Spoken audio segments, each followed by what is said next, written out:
এই ছেলে, এই তুমি সত্যি করে বলো তো তোমার আসল উদ্দেশ্যটা কি? তুমি কি চাও?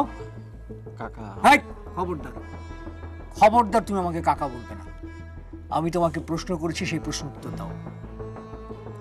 দেখুন, আপনি আসলে যা ভাবছেন আমি আসলে সেটা না। তাহলে তুমি কি? হ্যাঁ, আমি আপনার ভাইয়ের ছেলে। চুপ, একদম চুপ। খবরদার তুমি এই কথা বলবে না, আমি এটা কখনোই মেনে নেব না।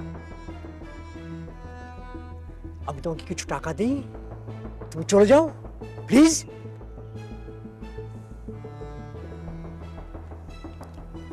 দুঃখিত, আপনি যা বলছেন তা আমার পক্ষে করা সম্ভব না।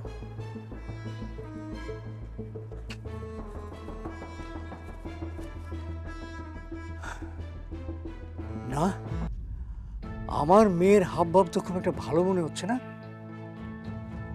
কালকেই হাবিবের বাবার সঙ্গে আমাকে ফোনে কথা বলতে হবে এবং বিয়ের দিন তারিখ সব ঠিক করে ফেলতে হবে, দেরি করা যাবে না। এই যে মহারানী, কোথায় যাওয়া হচ্ছে? বাড়ি যাচ্ছি দাদু। এটা তো দেখতেই পাচ্ছি, তো যাচ্ছটা কোথায়? দাদু, তুমিও বাবার মতো আমাকে জেরা করছো। আচ্ছা ঠিক আছে, আর জেরা করবো না, কিন্তু তোকে একটা কাজ করতে হবে। কি কাজ? ওই যে মেহেদি ছেলেটা একা একা ঘরে বসে থাকে, ওকে একটু নিয়ে বাইরে ঘুরে আসলে তো পারিস। নিয়ে যেতে পারি, কিন্তু তোমার ছেলের জন্য আমাকে কোনো কথা না শোনা। আমার ছেলে এখন বাসায় নেই। আচ্ছা, তো ডাকো তোমার মেয়েদিকে, নিয়ে যাই। মেহেদি ঘরে আছে, তুমি ওকে ডেকে নিয়ে যাও। জানো দাদু, হুম। উনি না খুব সুন্দর মাউথ অর্গান বাজাতে পারেন। হুম, তাহলে এই কদিন ধরে যে মাউতার গান শুনছি, মেহেদি বাজাচ্ছে। হ্যাঁ দাদু। জানিস, তোর বড় চাচা খুব ভালো মাউতার গান বাজাতে পারতো, ওটা এখনো ওর ঘরে আছে।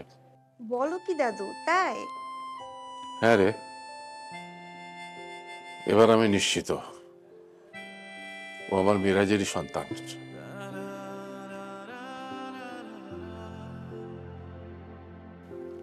কিন্তু দাদু, বাবা যে ওনাকে একদমই সহ্য করতে পারছে না। বাবা সবসময় ওনার সাথে খারাপ ব্যবহার করে। সে গত রাতে খাওয়ার টেবিলে ওর সাথে খুব খারাপ ব্যবহার করেছে, কিন্তু ফিরোজ ভুল করছে।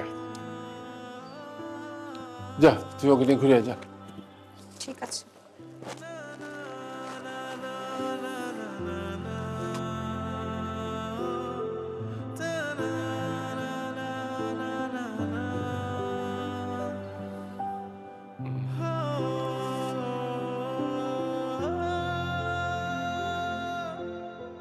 হুম।